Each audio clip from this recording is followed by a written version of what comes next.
Good afternoon. I'd like to welcome you to today's Medical Center Hour. This is a program entitled Beyond Burnout, The Healing Power of Fction. I'm Marcia Day Childress. I'm from the Center for Biomedical Ethics and Humanities, which every week during the academic semesters brings you this Medical Center Hour.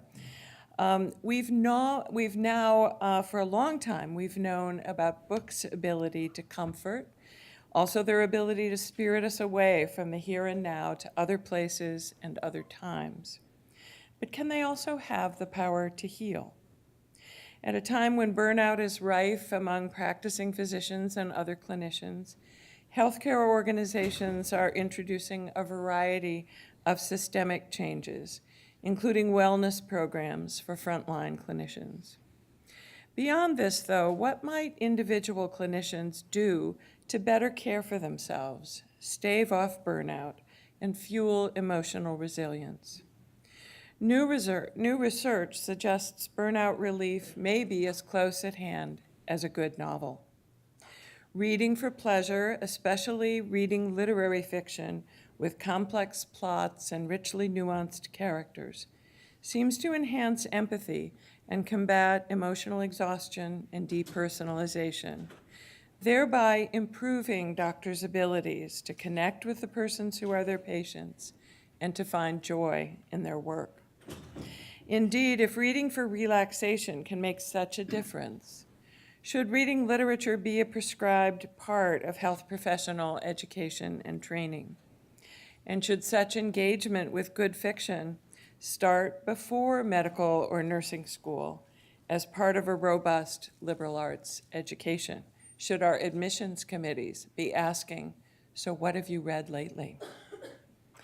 In this Medical Center Hour, Dan Marchalik and Hunter Groninger examine emerging research on books' benefits for doctors and trace their own experience with some of that research, and also with the literature and medicine track for medical students at Georgetown University's School of Medicine.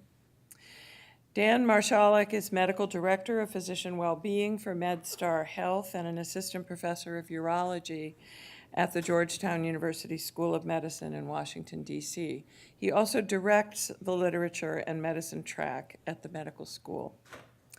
Hunter Groninger is Director of Palliative Medicine for MedStar Washington Hospital Center, and he's an Associate Professor in the Department of Medicine at Georgetown School of Medicine. He's also an alumnus of UVA School of Medicine and also of our internal medicine residency program. They will speak not in the order in which I introduced them, but Hunter will actually start the presentation. Need I say that both Dan and Hunter are longtime voracious readers who always have interesting books to recommend. So at the end of this hour, when we wrap up, you'd certainly be welcome to ask them, so what should I read next? So now, without further ado, Hunter Groninger and Dan Marchalik.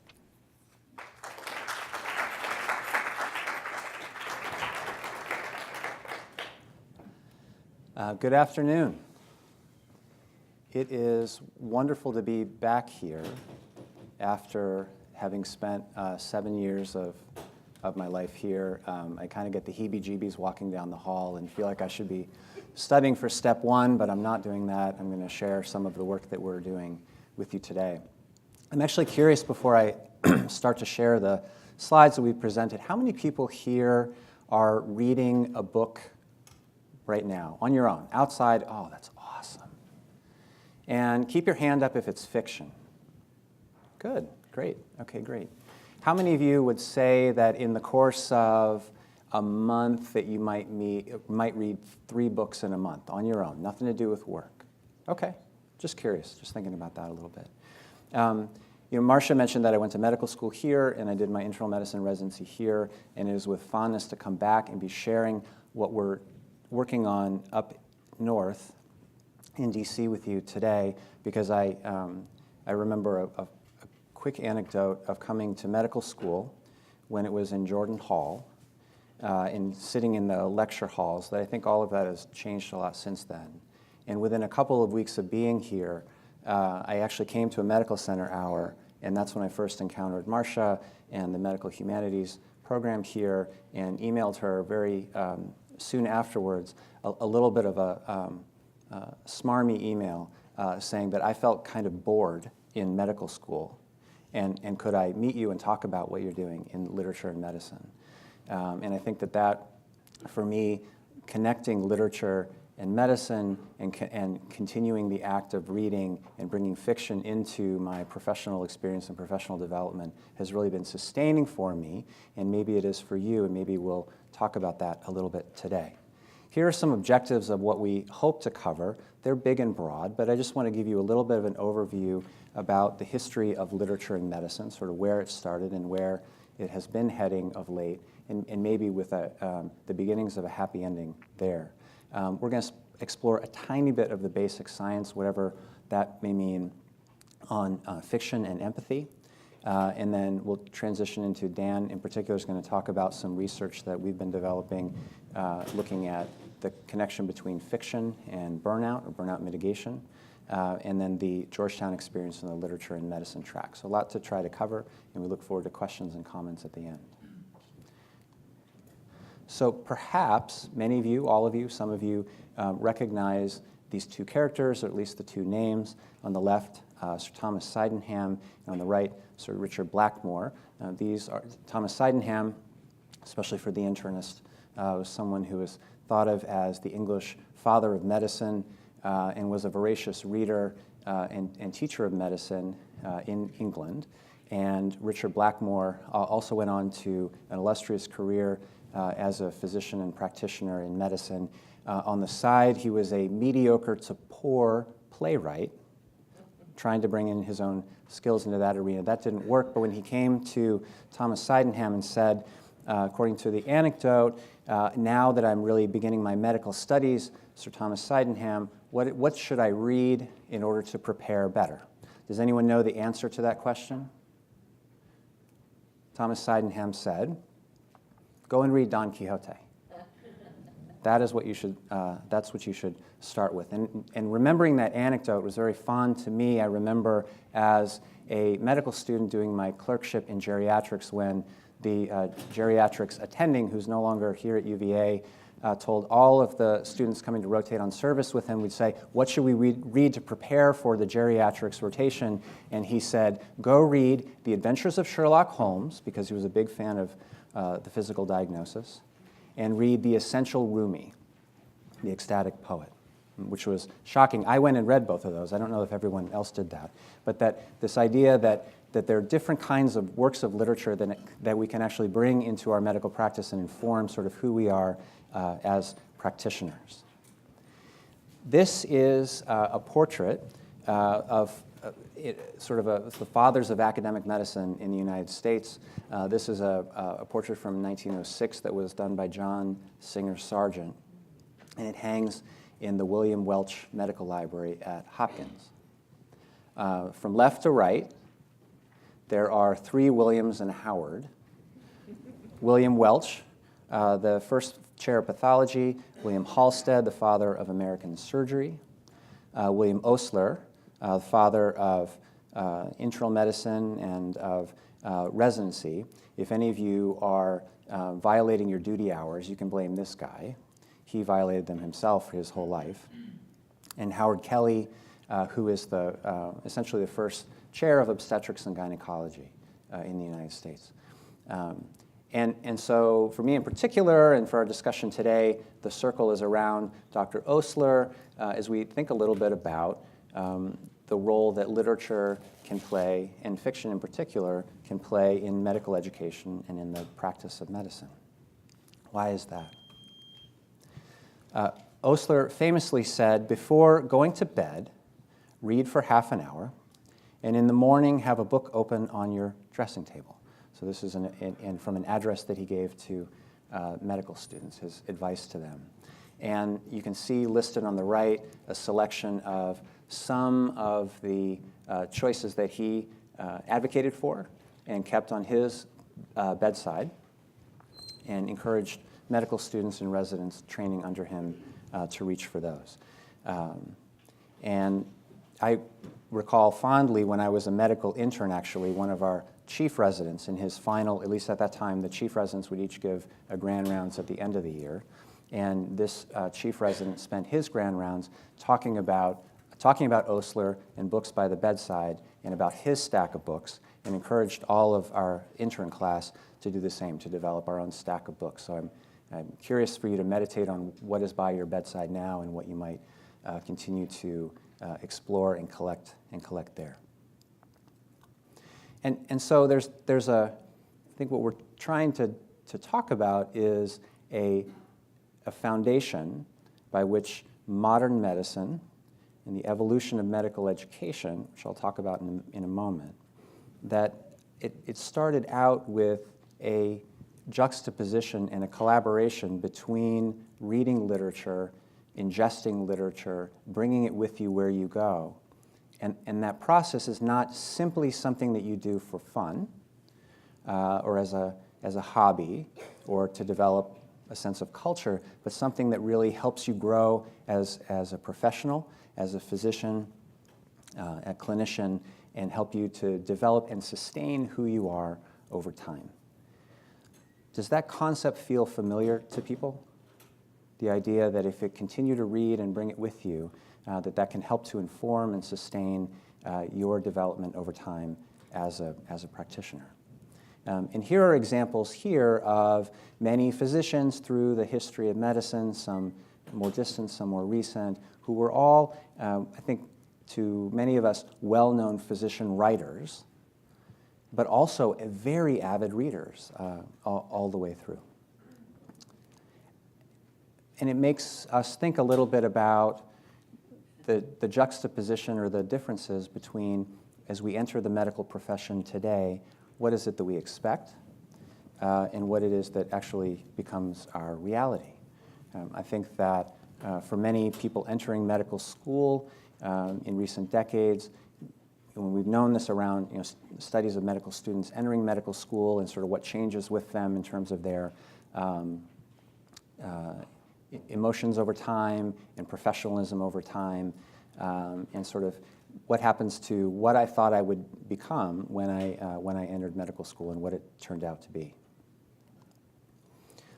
So if you go back to sort of how did we get to where we are today, that in America, the Flexner Report that was published in 1910 under the Carnegie Foundation really started to look at, in this country, how do we develop a common curriculum? What are the core components that need to go into medical education to help medical schools around the country begin to develop some uniformity in how we educate students and how we are able to put out physicians who have some common skills at hand. And many aspects of that Flexner Report are still present in today's, in medical education today. Interestingly, Flexner, very much like Osler before him, really strongly supported strong exposure to a humanities education and integrating humanities into medical education, but somehow this belief didn't seem to translate into the surveys of medical schools at the time, what they were doing, perhaps missing a really important opportunity to set the study of literature and other humanities as foundational in medical education. And so this is what we ended up with at the end of the Flexner Report and the Flexner era. These clearly established pre-medical science requirements that I think are familiar to all of us in the room. So very much lacking in a humanities base or a literature base. So what happened along the way, we've really gone from, remember, Don Quixote as what we should, a concept of what we should begin our medical education with and bring with us. Remember Osler at the bedside, bring Don Quixote with you through your medical studies into something where our experience has become a lot different. So here's an example of where some of this went in our medical education and the transformation of the medical education experience for us today. Sort of perpetual disenchantment with medicine and a disconnect between physicians and their patients. This is not unfamiliar to society at large, and some interesting studies looking at younger generations, newer generations, and empathy are finding, in a worrisome way, that over time our culture is becoming less and less empathic. In this study that looked at 14,000 students across the country over decades, the Interpersonal Reactivity Index, which is a well-known questionnaire that looks at empathy by asking whether responders agree to statements like, "I often have tender, concerned feelings for people less fortunate than me," or "I try to look at everybody's side of a disagreement before I make a decision." That over time, using a cross-temporal meta-analysis to look at the scores, whether they've changed over the years, the results, unfortunately, were quite startling. That 75% of students today rate themselves less empathic than the average student 30 years ago. And so I'll show you, these are some of the questions that were included in the Interpersonal Reactivity Index, and that over time, you can see just graphs that even from the back of the room look alarming, that over time, on this left-hand side, empathic concern scores going down, and then on the right, perspective-taking scores. I'm able to kind of think about other perspectives in the room before I make my own decision. And here's something that is equally worrisome and perhaps is a trend in parallel, and that's something that can actually help us inform a response to this change in empathy over time, that there's a crisis in the humanities at the same time. This is data from the National Endowment for the Arts looking at American adults at large who read any work of literature, anything, novels, short stories, poems, a play, something online, a collected work online over the last year. And so in 1982, kind of, in my opinion, starting at a relatively dismal 57%, going down over time to 2015 at 43%. So Americans in general are reading less. So at the beginning of this, when I said, tell me who's reading right now, I feel relieved. I know we're self-selecting coming to this room, but it's great to see that people are still reading here. And why is this important? Well, fiction gives us empathy. So it helps us to think about other people's perspectives because we cannot get into the work of literature without going through those perspectives ourselves. We can't necessarily bring our own perspective and enforce it into the literature at hand. If you think about Ray Bradbury's Fahrenheit 411, the dystopian future, where fire squads are charged with burning books because books have been outlawed, Bradbury was describing something that he thought we were already beginning to witness. Yes, he explained that his book was a response to McCarthyism, but he was also portraying a modern time in which we were seeing society lose interest in literature as a whole. So how can we start to look at some solutions or ways out or thinking about this differently that might give us a little bit of hope? I said that there might be a happy ending at the end of this. People have started to look again at the act of reading and reading fiction specifically, and starting to think about what is actually happening to our minds, our brains, when we're engaged in the act of reading fiction. This is actually from a set of 5 experiments done and published in Science about 3 years ago from the New School in New York City that looked at the relationship between fiction and empathy. And in this study, groups were randomized between reading one of 6 short texts, either literary fiction or nonfiction, and then applying the theory of mind testing to look at outcomes, finding that those who were exposed to fiction were better able to improve their ability to see things differently and to engage with others who are different from themselves. And you may have come across, this is a relatively recent publication within the last few months, looking at medical students' exposure to the humanities as a correlation of positive personal qualities and reduced burnout. So this was actually a study of 5 medical schools around the United States asking about exposure to the humanities, including music, visual art, literature, drama, and getting responses from over 700 students. And you can see, here's sort of the upshot of it, that exposure to the humanities is significantly correlated with positive personal qualities like empathy and tolerance for ambiguity, self-efficacy, and to lead into the second half of what we're sharing with you today, that exposure to the humanities was inversely correlated with burnout. So with that, I will turn it over to my friend and colleague, Dan. Thanks. So I think the question that we're asking, if we're asking if books could be the answer, is the answer to what? So Hunter just framed for you the story. And the story is this. We had a long, long tradition of being readers as doctors, right? It goes all the way back to Hippocrates, Sydenham, Osler. There's always been this grand plan that when you come to medical school, you're going to be a well-rounded physician, but you're also going to be a well-rounded person. You'll read, you'll understand philosophy, you'll understand kind of the trains of thought that preceded you, and through doing this, you're actually more able to understand the people around you. And then something happened, right? The Flexner Report, where we went from thinking, okay, you're coming to medical school, you'll be well-rounded at the end, to you're going to come to medical school, but the expectation is that you did some chemistry and physics. What was lost? We know empathy was lost. We've seen this. We've seen a decline in reading, but what else is happening? What other trends have we recently been seeing? That trend is physician burnout. Like, it's impossible for any of you to turn on the news, any newspaper, put on Twitter, and not see something about this. Right? This is an epidemic that we're going through right now as a profession. We know that 50% of medical students, about 50% of residents and physicians, and these numbers actually tend to increase as time goes on, exhibit symptoms of burnout. And it doesn't matter what instruments we use to look at this. Generally speaking, these numbers tend to be the same. Burnout, we know, is on the rise. But we also know that burnout interventions are successful. There's been a series of meta-analyses, most recently by Colin West in The Lancet, that show that different types of interventions that are pointed at decreasing burnout do put a dent in burnout. Why does it matter?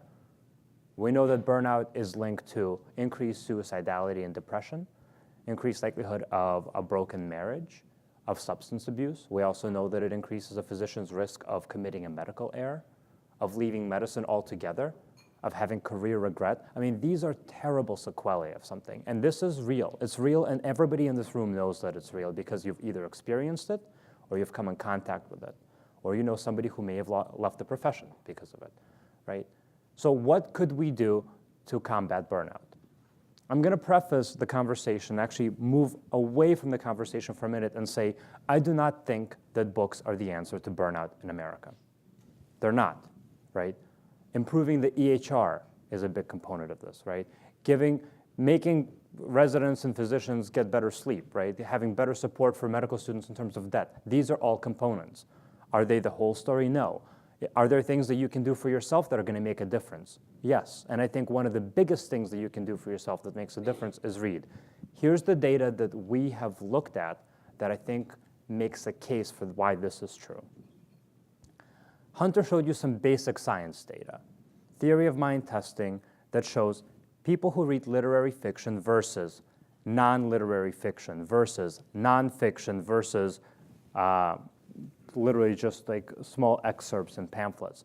Of all of those, the only one that improves theory of mind, which is a surrogate for empathy, is literary fiction. So could that also then be the way that we can combat depersonalization, which is a big part of burnout?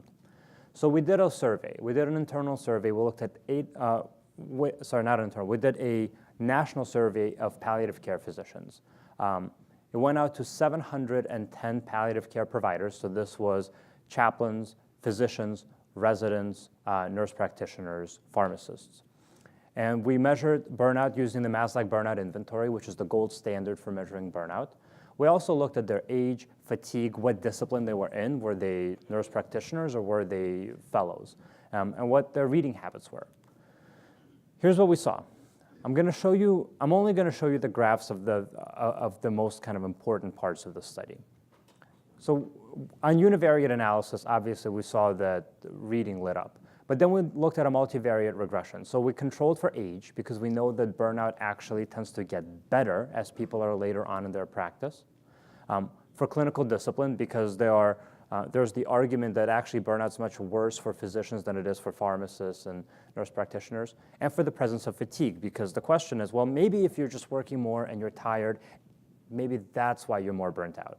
So controlling for those three things, what we saw is that depending on how much you read, so being a non-reader versus an inconsistent reader, so reading less than one book a month, versus a consistent reader, one book a month, versus an avid reader, which doesn't exist, we saw that being a consistent reader actually was protective against burnout. Your odds of burnout went down by 40%. Now, specifically, the needle was being moved in depersonalization. Now, how is depersonalization measured on the Maslach?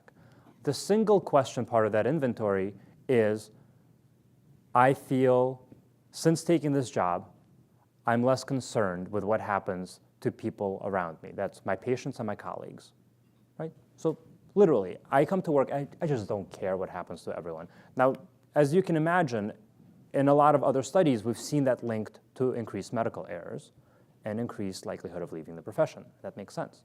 But what we're seeing is we're actually moving the needle on this, and that gets us back to this empathy and theory of mind testing. Could this be replicated? So then we looked at a cohort of urology residents across the country. This was sent out to every single urology program in the country. We got a slightly north of 20% response rate, but a very generalizable sample based on gender distribution and age. And then we did the same thing with 4 European countries, France, Belgium, Italy, and Portugal. So the question was initially, is this a phenomenon that's true here? Is it a phenomenon that could be true everywhere in the world?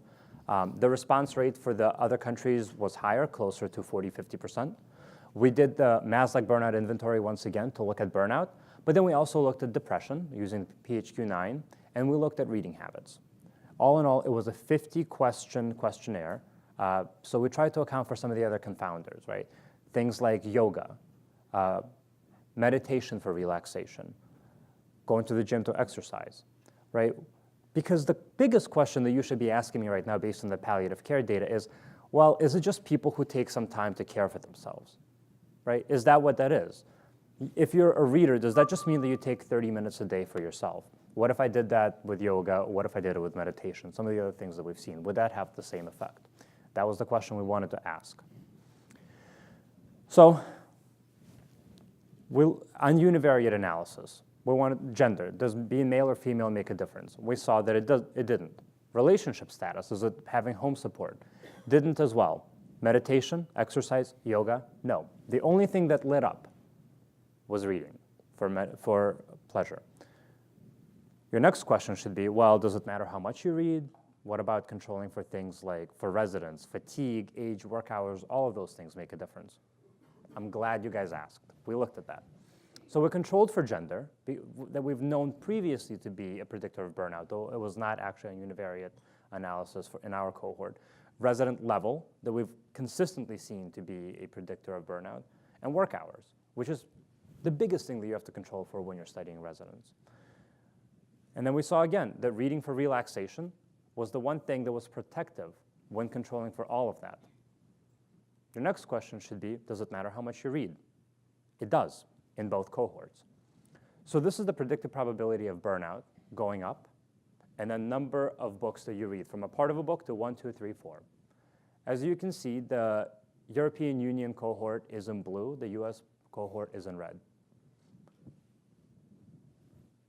I think this is an awesome graph. It's really,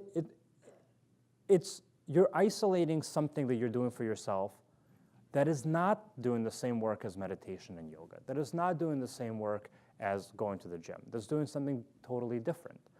Now, I don't have an answer as to what that is. I can only suppose based on some of the basic science data that I showed you, but clearly we're seeing something special being done here. Is it the only reason to read? I don't think so. I think burnout's only a part of why reading was originally prescribed by Osler, Hippocrates, and Sydenham. The reality is, I think that when you are a physician who reads, you're given access and you're trained in getting access to the human condition in a way that other things cannot. Reading really is, it's an exercise of the mind in a way that works slightly differently. The reality is medicine is changing. The medicine that you're going to practice, the medical students sitting right here, the medicine that you're going to practice in 10 years is going to look radically different than the medicine that is being practiced today. In 20 years, it's going to be even more radically different, right? You're going to be on rounds with Watson. Like, inevitably, computers and algorithms are going to know much more about medicine than you will, despite your best intentions. What you will bring to the table is not going to be algorithmic medicine. It can't be. There's no way you'll ever be better at that than AI. We already know that AI is better at picking up retinal changes than ophthalmologists, at doing biopsy path results than pathologists. I think the change is already here. The change is already now. So what will you bring to the table? My thought is what you will bring to the table is going to be that human aspect of medicine, and literature is going to prepare you for that much better than Robbins' pathology or any other giant textbook that you can bring. There's a reason Don Quixote was prescribed 300 years ago, and I think should still be prescribed now. Are medical schools aware of this? I think yes. I think innately medical schools are aware of this and have been increasingly aware of this over the past decade. If you did a Google search of medical humanities courses 10 years ago, 15 years ago, as I did when I was thinking about medical humanities courses in medical schools, though it was a very small list. There was a select group. There was the MESH program at UChicago, Sinai, Columbia. There were only a select group of UVA. There were a select group of schools that were really interested in the medical humanities. If you look and Google medical humanities courses now, and your name is not on here, you're way behind the curve. Any school that takes a broad curriculum seriously will include medical humanities options. Let me tell you about what we've been doing at Georgetown, because that's the experience that I'm most familiar with, and I think it'd be not necessarily a blueprint for everyone, but a blueprint for a school that's interested in literature specifically. So about 6-7 years ago now, we launched a longitudinal track, the Literature and Medicine track. It is a 4-year track that students enter when they enter medical school, about 3 months in October, where for 4 years, they continue to read. We do 8 books a year, first, second, third, fourth year. And their third and fourth year, students also do articles written by physicians, so medical narratives written by physicians with the internal medicine department. What do we read? Only fiction, and only fiction not about medicine. So we're reading things like The God of Small Things, Murakami's Norwegian Wood, Viet Nguyen's The Sympathizers, or Thea Obrecht's The Tiger's Wife. Why are we reading things that are not about medicine? Because medicine and everything else is fundamentally about the human condition. And the way that you understand that and get trained to think about these things is to read about an experience that's not necessarily the same as what you do every single day as a student, a resident, or a physician. You already know what it's like to interact with a patient, to see somebody who is ill. The question is, can you get access to some of that interiority outside of the specific place that you normally see? So the track has grown tremendously. We have now launched an author series where we have had some of the names that you saw up there, Thea Obrecht, Viet Nguyen, who wrote The Sympathizers, Karen Joy Fowler, who wrote We're All Completely Besides Ourselves, have all come and met with our small track of medical students to work individually with them to do either writing workshops or actually just do a joint reading class. We've taken trips, for example, the African American History of Museum of History and Culture that was curated by the person who actually created the whole installation. So all of these are important, and important for our students to start thinking about how they can merge the medical humanities in their experience. One of the other parts that happens in the track is, in addition to reading 8 books and also going to these medical humanities narrative classes, they also have to complete a capstone. And that, to me, is the biggest success of this entire endeavor for us as a school. Because the capstones that we've seen have been mind-blowing. I'm going to give you a few examples, and these are just some, because, and you can go on georgetownliteratureandmedicine.com and click on capstones, and you can see some of them. They're worth looking through. So Claire McDaniel decided that, this has been really interesting. We do this every month. We come together and we read a book, and then we talk about something completely unrelated to medicine, but it's not unrelated to medicine at all. It's all medicine. It's just a different lens for looking at it. Why don't we share it with the rest of the people, the rest of the physicians who don't have access to this? So she launched a monthly book club, which ran for about a year in the BMJ. So every month a new book was introduced, and a new dilemma in medicine was kind of seen through that book club. Through that book. We had an amazing response. She got a ton of emails from different people who were reading along, had their own opinions on this. Somebody wrote about how he's actually like a Hemingway scholar, and he had some inputs, and he wanted to think about a different way of looking at a particular issue. So it really got a huge conversation going, and it got a big conversation going online. It was an online book club for doctors. Someone else thought about, books do this for me, but actually podcasts do this for me too. I never thought about the spoken word, but could that also have an effect? And he just published it in the BMJ in the BMJ blog in their medical humanities section, which got a huge conversation going about, should we be thinking only about written word, or should we also be thinking about the listened word? And that made us think about the next study, which is not just thinking about how many books have you read, but does it matter what medium is delivered through? Is audiobook going to be the same as a read book? Does it matter if you're doing it in a book club format or if you're reading at home? Right? These are questions that we didn't think about asking, but now are going to.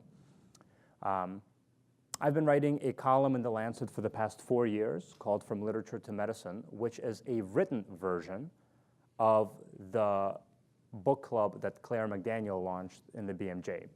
And that's created a series of other follow-up questions and articles in The Lancet around literature and medicine. I'm going to finish by talking about what I think is the biggest power of literature, and that is the idea of literature being a springboard for other discussions. And we were talking about this at dinner last night. This is a really interesting, this happened with one of the students that graduated from the track 2 years ago. He is now a general surgery resident in Boston. But about 2 years ago, we read Ishiguro's Never Let Me Go. Are you guys familiar with this book? So, brilliant book. I'm gonna spoil it for you. I'm sorry, but I have to be able to talk about it. So as you read the book, what you find out is that there's a group of students that are in this boarding house in England.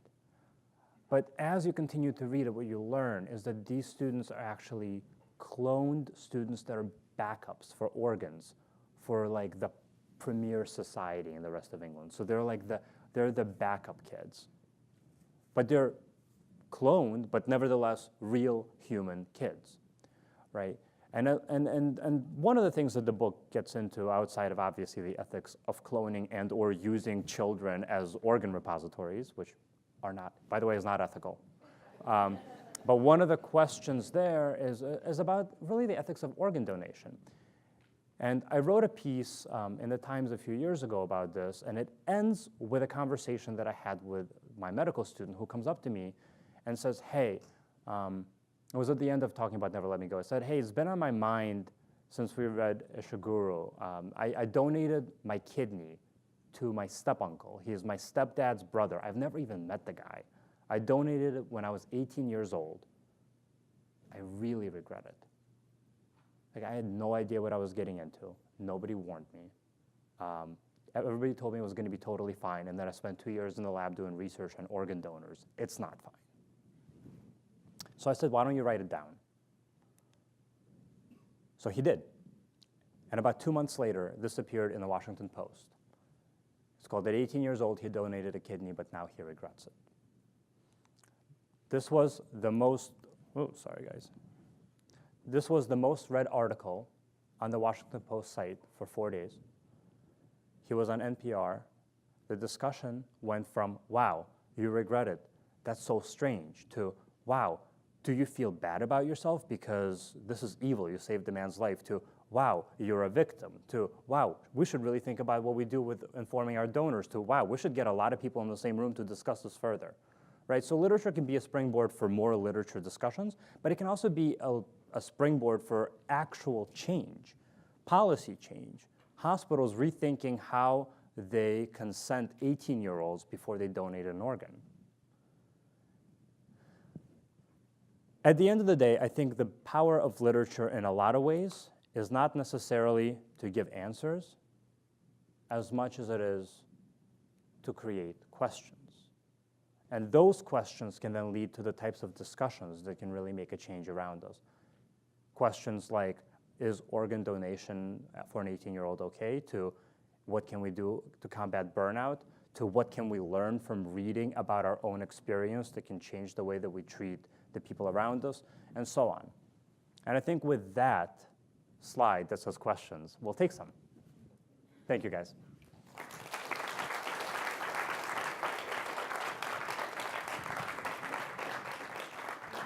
We've got two mics, so one on that side, one on this side. When you ask your question or offer a comment, please let us know who you are. Thanks for that talk. That was really great. I'm Scott. I'm a medical student. And I'm very interested in the author list that you showed, and couldn't help noticing how beautifully colorful and diverse the list of authors was. And it made me think, I wonder how much of this discussion is kind of a proxy discussion for encouraging diversity in life experience as a way of improving empathy amongst healthcare providers, ensuring that amongst faculty, med students alike, that there are representative populations of the communities in which these healthcare practitioners operate, if that's really the key. And then reading is kind of just shining a light on that. Do you have any thoughts? So I'm gonna say a yes and here. I agree. I don't think anything is the key. There's just not going to be the key to anything. There might be a key. I think these locks are complex, and they require many keys to open them. We know from a burnout aspect of this that being an underrepresented minority student increases your risk of being burnt out, especially in medical school, right? It's an issue. It's an issue because there's a lack of representation in the school, in the residency programs, and leadership especially, and it's an issue. Do I think that literature helps address some of those gaps? I don't know, yes and no. I think what literature does is it trains you fundamentally to understand how to listen to another experience, how to bear witness to someone else's experience with an open mind, right? You have to bring an open mind to a book. You don't have a choice, right? Because somebody is gonna create a world for you and you have to enter it. So I'll give you an example. I agree, there is a very, the readings that we do are fundamentally gonna be diverse and representative. Like that is the way that we do the track. But the book that this came up with that was very interesting is, has anyone ever read Swamplandia? A really fascinating book, but it takes place in the Everglades in Florida in a really disenfranchised family and a young girl who undergoes a really traumatic and abusive experience. But the community described there is a community that most people don't have access to, despite this being an American community, and that would ostensibly look like a well-represented community, but it's not, right? And what came up in our conversation was, wow, I had no idea about that type of experience for people who are in these disenfranchised communities, and people started talking about their own clinic experiences and how you have no idea what people are going through when they go through the door. It was a super rich discussion, right? Inspired by a book that, and not to spoil it, she is an alligator wrestler and from a family of alligator wrestlers.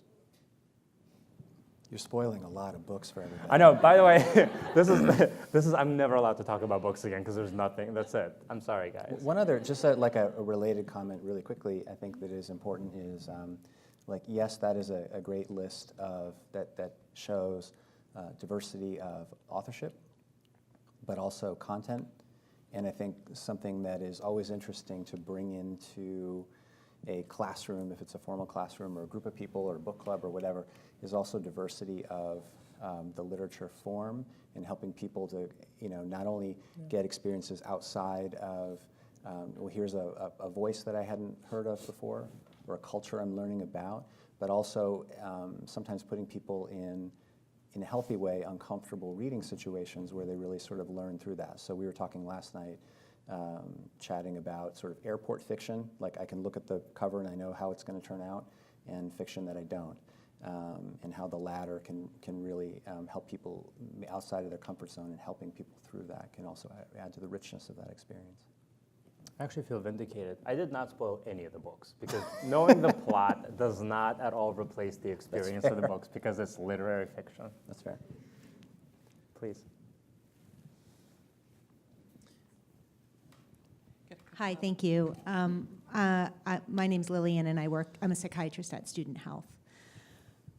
So I read a lot of memoirs, and I was just wondering, I feel like some memoirs that genre can fill a similar role in terms of helping one try to understand experiences different from one's own and develop empathy. So for example, I just read Educated, and so I'm just wondering if you've done any studies on that as opposed to fiction. It's a really, really good question, and this is one of the things that we've been talking about also, is memoir is a kind of a liminal genre, because it straddles fiction and nonfiction. I think most of it would consider that creative nonfiction for a lot of them, and some really are super literary. Educated is a great example. Joan Didion, like the right? So yeah, magical thinking. These are all such rich. They could be memoir, they could be not, right? They could just be a story of someone.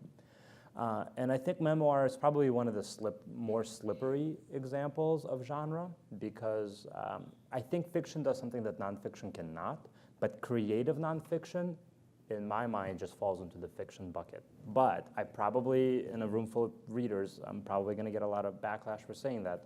I think memoir is worth looking into more closely, but my feeling, gut feeling, not backed up by any data, is that the reading of memoir probably does the same work as the reading of fiction does, as if it's a well-written memoir, because it's just a rich platform for you to get access to a different world.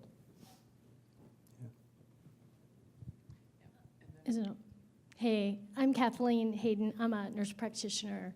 I've been in the field of oncology since 1984, so a long time. But I'm just curious, I'm a yogi because of doing cancer work, kind of forced into it, but it's helped change my life, and meditation. And I'm a reader. I would like to read more. I feel I have this Catholic guilt thing about I should read, medicine versus a book. But I wish, looking back, one of my biggest things as a nurse and a nurse practitioner is asking the patient about who they are. And in today's world, with our RVUs we have to generate, we don't have that time. But still, I feel like I always fill out that. So the next time I go see that patient, I remember what kind of work they did or what their family was. But I guess what I'm getting to is I wish I could capture all the stories and journaling and how journaling may help. Because I've been involved in so many people's lives. When I worked at the NCI for NIH, people came from all over the world, because there was a clinical trial, and they became our family. But I guess my question is journaling and how that may help, and all the stories that we do have within our heart, of the patients we've cared for. I mean, I'll take a crack at that. I think that hopefully, I hope that it is clear, but maybe if it isn't, I'll kind of make a blanket statement. Although, we are here talking about fiction, our title is The Healing Power of Fiction. It doesn't mean that other things aren't healing as well. If I have this kind of fun banter with one of my fellows who is very interested in the research that we're doing and embarking on, and is really kind of pushing that discussion about fiction versus memoir, fiction versus creative nonfiction. Why not this? Why not that? She hasn't mentioned journaling yet, and I think that I think what we're hoping to, the fire we're hoping to light here and everywhere is really that, not that one or the other or how do they, we don't really know enough about how these mechanisms work. If journaling is something that helps with a particular part of who we are and sustainability and mitigating burnout and so on, wonderful, wonderful.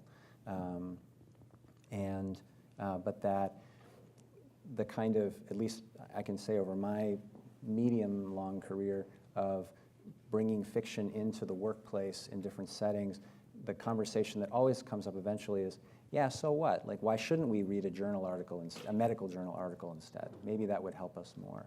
And to create a base for understanding why we should intentionally create that space, either for myself personally, within my own work practice, or sort of organizationally, institutionally, that can actually longitudinally inform who we are as caregivers. So that was a long way of saying, I don't know, but I think that's something that we'd like to explore more.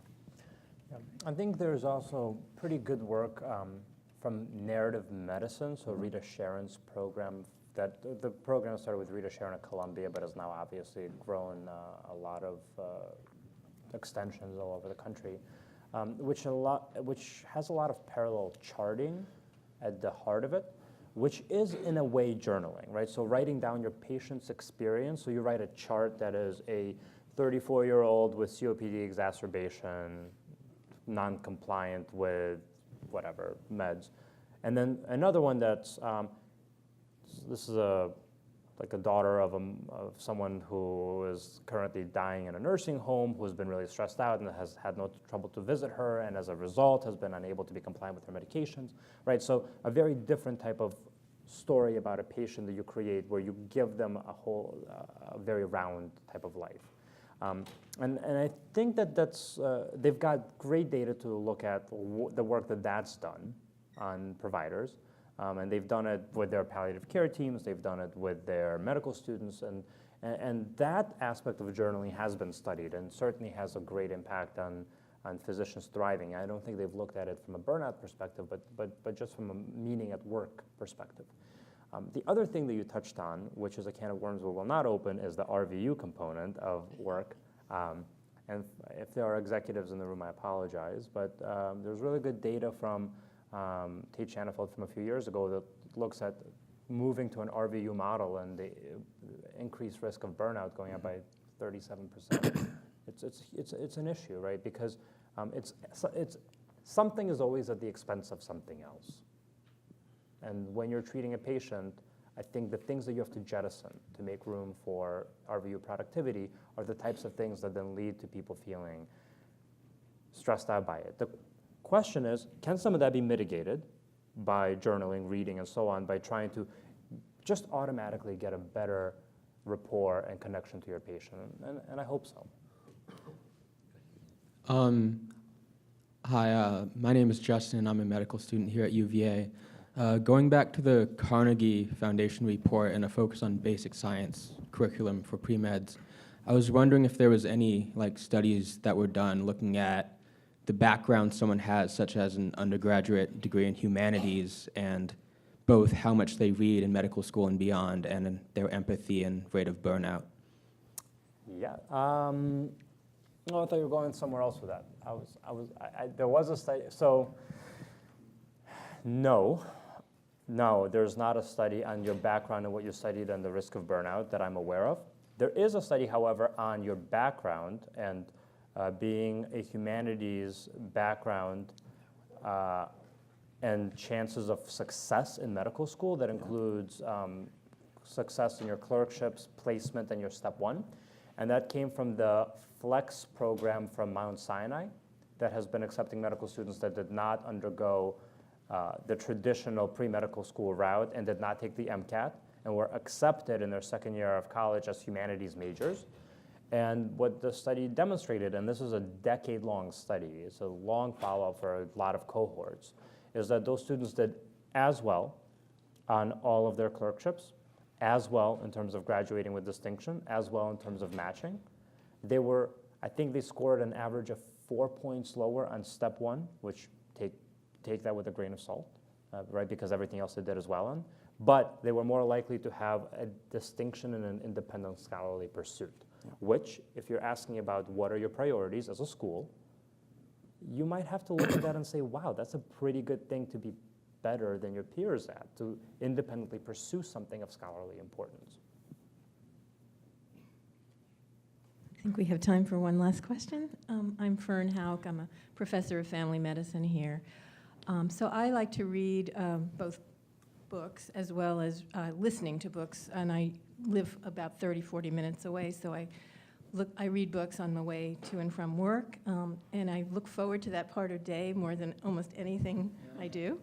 And I find it so relaxing, and it gets me into a different space. So I was wondering, I think you kind of hinted at it, but are there studies now being done to try to figure out what is going on from a physiological basis?